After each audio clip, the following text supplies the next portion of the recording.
सियाह केसों वाले सियाहकार हूँ मैं, करम करम मेरे आका, गुनाहगार हूँ मैं।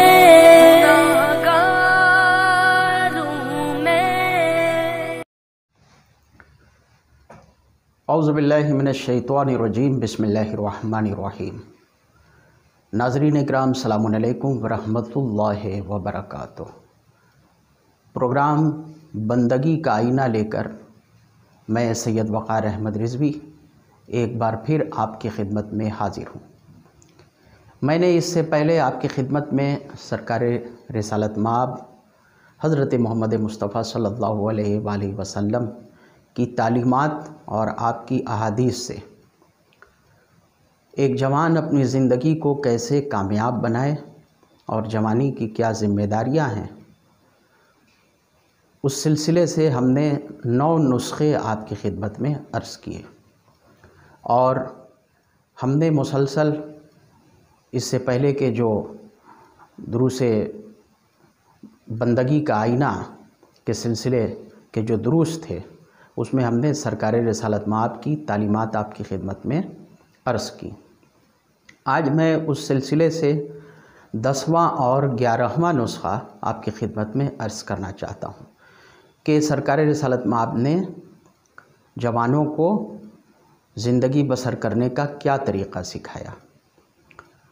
और इसमें बहुत सारे नुस्खे हैं जिसमें जवानों के साथ साथ बच्चे, बड़े, बुज़ुर्ग सभी उसमें शामिल हैं, लेकिन चूँकि हमारा मौजू जवानों को सरकार ने क्या तालीमात दी, उस सिलसिले से हम ये बातें अर्ज़ कर रहे हैं। सरकार की तालीमात में एक तालीम ये है कि मुश्किलात के वक्त सही राह हल निकालना चाहिए, मुश्किलात से घबराना नहीं चाहिए।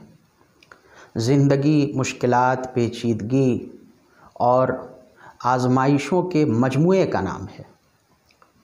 बग़ैर आज़माइश, बग़ैर इम्तिहान के इंसान की ज़िंदगी और जानवर की ज़िंदगी बराबर है। जानवर का कोई इम्तिहान नहीं होता, हैवान का कोई इम्तिहान नहीं होता। वो जैसे चाहे जिए, जो चाहे खाए पिए और जो चाहे उसका अंजाम भुगते। लेकिन इंसान चाहे जिस शोबे में हो, उसको इम्तिहान का सामना करना पड़ना ही है, उसे इम्तिहान का सामना करना पड़ेगा। एक बच्चा जब आप उसे पढ़ाना चाहते हैं, किताब लेकर के बैठता है तो सामने इम्तिहान है। पढ़ना एक मुश्किल अम्र है, सबक याद करना एक मुश्किल अम्र है, लेकिन अगर वो इन मुश्किलात का सामना नहीं करेगा और चाहेगा कि बिल्कुल आसानियाँ रहें तो सारी ज़िंदगी जाहिल का जाहिल रह जाएगा।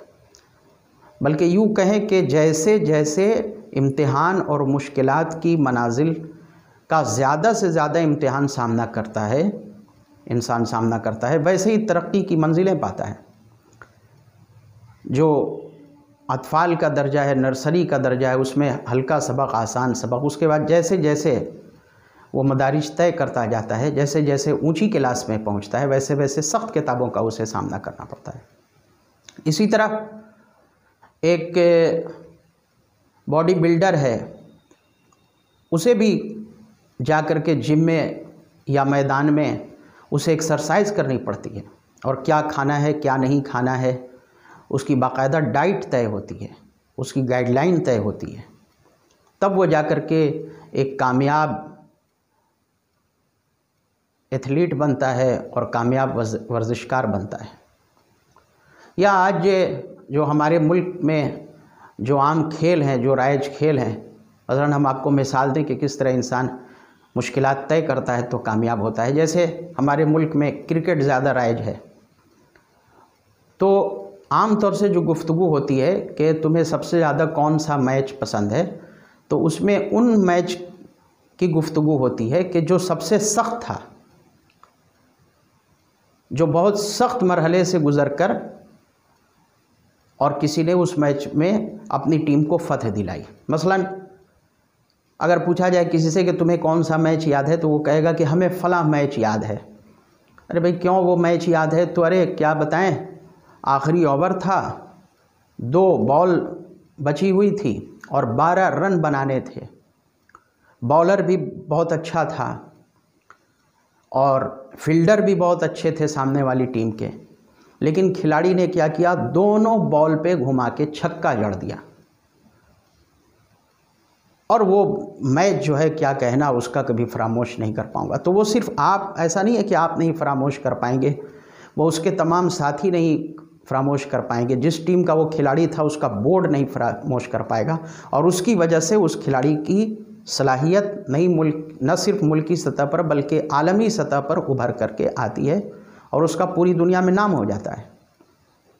तो वो क्यों इतना कामयाब खिलाड़ी बना? क्योंकि उसने मुश्किल मरहलों में अपनी टीम को फतह दिलाई। तो इससे ये पता चलता है जाने मोहतरम कि आप जिस शोबे में भी जाएं, जितना ज़्यादा चैलेंज का और मुश्किलात का सामना करेंगे, आपकी शख्सियत उतनी ही ज़्यादा उभर करके दुनिया के सामने आएगी। बैंकिंग लाइन में हो, पुलिस लाइन में हो, इल्मे दीन की लाइन में हो, तदरीस टीचर की लाइन में हो, रेलवे की लाइन में हो, पायलट हो, जो भी हो, आप समुद्री कारोबार में हो, समुद्री खिदमात में हो, बरक़ी खिदमात में हो, बिजली के शोबे में, सड़क साजी के आप शोबे में हो, तमाम शोबे में आपको इम्तिहान से गुज़रना है। अब आप पूछेंगे सरकार ने हमें इस सिलसिले में क्या तालीम दी? सरकार ने हमें सूरह इंशिराह की तालीम दी। खुदावंद आलम ने सरकार के ज़रिए हमें सूरह इंशिराह की तालीम दी। बिस्मिल्लाहिर्रहमानिर्रहीम, अलम नशरह लका सदरक, उसमें 5वीं और 6ठी आयत आप पढ़ें। उसमें क्या इरशाद हो रहा है? फ़इन्ना मअल उसरे युसरा, इन्ना मअल उसरे युसरा, बस बेशक हर सख्ती के बाद आसानी है। फिर दोबारा इरशाद हुआ, इन्ना मअल उसरे युसरा, बेशक सख्ती के बाद आसानी है। 2 बार ये बात कही गई और सरकार के ज़रिए ये सूरे हम तक पहुँचा। अक्सर मरहलों में सरकार ये आए करीमा अपने असहाब को सुनाते थे परेशानियों के वक्त कि घबराओ नहीं, अल्लाह कह रहा है फ़इन्ना मअल उसरे युसरा, इन्ना मअल उसरे युसरा। 2 बार आसानी की खबर दी है अल्लाह ने इसमें कि बेशक सख्तियों के बाद आसानी है। तो हमें तजर्बाते दुनिया के लिहाज से भी और एक मुसलमान के लिहाज से भी, सरकार का कलमा गो होने के लिहाज से भी इस बात पर यकीन रखना चाहिए कि मुश्किलात के बाद आसानी है। हम मुश्किलात में सही राह हल निकालें। इसी सिलसिले से 11वां नुस्खा इस सिलसिले का जो इसी से रिलेटेड है वो ये है कि हम बहुत ज़्यादा किसी चीज़ का टेंशन ना पालें। टेंशन पाले रहना कि ये कैसे होगा और ये कैसे होगा और ये कैसे होगा, और ये टेंशन बनता कैसे है आमतौर से वो भी आप तजर्बा कर लें। अगर ऐसा हो गया तो ऐसा होगा, फिर अगर ऐसा हो गया तो ऐसा होगा, और वहाँ ऐसा हो गया तो वैसा हो जाएगा और काम ही गड़बड़ हो जाएगा। अगर अगर अगर अगर अगर अगर करके और हम दुनिया भर का टेंशन अपने सर पे पाल लेते हैं, और बीमारियां तो यूं भी बढ़ रही हैं, मज़ीद हम बीमारियों को दावत देते हैं। बीमारियों से बचना तो इस दौर हाजिर में ऐसे भी मुश्किल हो गया है, लेकिन एक बीमारी वो होती है जो बिन बुलाए आती है, लेकिन ये जो बुलावे से आती है वो ज़्यादा ख़तरनाक है, जिसे हम टेंशन का इन्विटेशन दे करके जिन बीमारियों को हम बुलाते हैं। आप ख़ुद अपनी ज़िंदगी का, पिछली ज़िंदगी का तजर्बा करें। कि आपको ये अगर मगर से क्या मिला। आप खुद जायज़ा लें कि आपने ज़िंदगी के कई मरहलों में ये सोचा होगा कि अरे अगर ऐसा हो गया तो फिर वैसा हो जाएगा, और अगर हम वहाँ गए तो ऐसा होगा, और अगर वो ऐसा कर रहा होगा, वो हमारे बारे में ऐसा कर रहा होगा, और वो उसी ने ऐसा किया होगा। कुछ कन्फर्म नहीं है, उसी ने ऐसा किया होगा। ये वो 1% 2% से ज़्यादा ये बातें सही नहीं होती हैं। अगर का नतीजा सब बाद में नतीजा ये निकलता है कि सब फालतू और बकवास सोचा हमने और उसको सोच करके परेशान हो गए।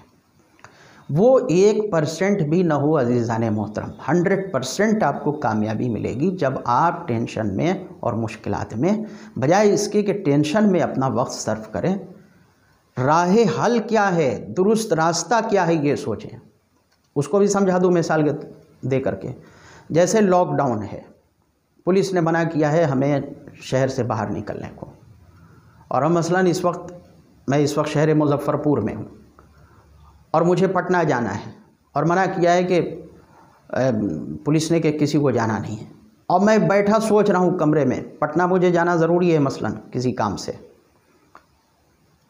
और सोच रहा हूँ अगर मैं निकला तो वहाँ पुलिस खड़ी होगी और वहाँ बैरिकेड कर रखा है और वहाँ तो पूरी छावनी बना दी है, और तो मैं जाऊँगा और पुलिस वाले कहेंगे कि आप कहाँ जा रहे हैं और क्या करते हैं, तो मैं मौलाना हो करके, मैं मौलवी हो करके मैं बताऊँगा कि मैं मौलाना हूँ, तो वो बोलेगी कि आपको कुछ तमीज़ नहीं है, तहज़ीब नहीं है, आप मौलवी मौलाना हो करके ऐसा काम कर रहे हैं। और कहीं उसमें किसी ने हाथ चला दिया, कहीं किसी ने डंडा ही बरसाना शुरू कर दिया, और कहीं किसी ने हमारी गाड़ी जब्त कर ली तो क्या होगा, और फिर कहीं उसने क्वारंटाइन में ले जाके हमको रख दिया तो क्या होगा, और बीवी बच्चों का क्या होगा, माँ बाप हमारे सुनेंगे तो वो अलग परेशान होंगे, कहाँ रख दिया, पता नहीं खबर भी मिले उन्हें कि नहीं मिले, हमें किस स्कूल में ले जा कर के बंद कर दिया है, किस थाने। सोचे जा रहे हैं और अपनी परेशानियां बढ़ाए जा रहे हैं। अरे उसका सही राह हल ये है कि आपको अगर पटना जाना ज़रूरी है इन हालात में, तो आप एप्लीकेशन लिखें, आप सबूत दें कि आप किस काम के लिए जाना चाह रहे हैं, और जाएं अपने थाने में पहले बात करें, SDO से बात करें, DM से बात करें कि हमको इस काम के लिए जाना ज़रूरी है, उनसे पास बनवाएं। ऐसा नहीं है कि सारे रास्ते बंद ही हो जाएंगे। इंसानों की फलाह के लिए और उनकी सलामती के लिए ही इस किस्म के लॉकडाउन लगाए जाते हैं, लेकिन उनमें भी जहाँ ज़रूरी है उनका राह हल निकलता है। इसमें हम वक्त सर्फ करें कि हमारा सही और लीगल रास्ता क्या है, बजाय इसके कि इल्लीगल बातें सोच सोच के वक्त भी बर्बाद करें और सेहत भी बर्बाद करें।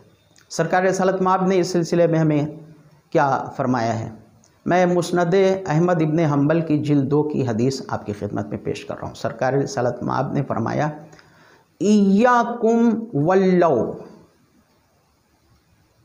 फ़इन्नल्लौ यफ्तहु अमलु शैतान। मैं तुम सबको ख़बरदार कर रहा हूँ कि ये वल्लौ यानी अगर ये हो जाएगा तो ये हो जाएगा, ये हो जाएगा तो ये हो जाएगा, ये हो जाएगा तो आसमान टूट पड़ेगा, ज़मीन धंस जाएगी। ये अगर मगर और ऐसा वैसा से तुम बचो शैतान, अगर मगर ऐसा वैसा से तुम बचो, ये शैतानी अमल है। शैतान के आमाल को, शैतान की कारगुजारियों का रास्ता इससे खुलता है। ये सरकार रिसालत मआब ने हमें तालीम दिया, और सरकार ये इरशाद फरमा रहे हैं कि तरह तरह के ख़यालात पालने से और तरह तरह का अगर मगर पालने से बचो। आखिर में एक बात कहूँगा, बात तो मज़ाक़ खेज़ है लेकिन बात हकीकत। ये जो हमारे सर पे बाल नज़र आते हैं ना, ये 2 किस्म के होते हैं। एक वो जो नज़र आते हैं, दूसरे बाल वो जो दिखते नहीं हैं किसी को। ये जो नज़र आते हैं वो तो ये ज़ाहिरी बाल हैं, जो नज़र नहीं आते हैं वो टेंशन के बाल हैं दुनिया भर के। अब टेंशन के बालों को कैसे उतरवाया जाए, कैसे मुड़ाया जाए? टेंशन के बालों को सही फ़ैसले के अस्तूरे से और हल के अस्तूरे से आप मुंडा डालिए। ये बाल आपकी सेहत के लिए नुकसानदेह नहीं है, लेकिन वो बाल नुकसानदेह हैं। और बहुत सारों के ये बाल वही बाल उड़ाते हैं, वो जगह बना लेते हैं मगज़ में, जिससे ये बाल बहुत सारों के, सबके तो नहीं, बहुत सारों के उन्हीं बालों के चक्कर में ये असली बाल गायब हो जाते हैं। तो ईज़ान मोहतरम, सरकार ने हमें यह नुस्खा बताया कि जब भी मुश्किलात का सामना हो, जब भी इन किस्म के हालात का सामना हो, हमें सही राह हल निकालनी चाहिए और सही फ़ैसला करना चाहिए कि इस वक्त हम क्या करें जो ये मुश्किलात हमारी दूर हों। इंशाअल्लाह उम्मीद है कि सरकार के नुस्खों से हम सब फैज़याब होंगे और ज़िंदगी में कामयाब होंगे। वस्सलामु अलैकुम रहमतुल्लाहि व बरकातुहू। इल्तिमास दुआ।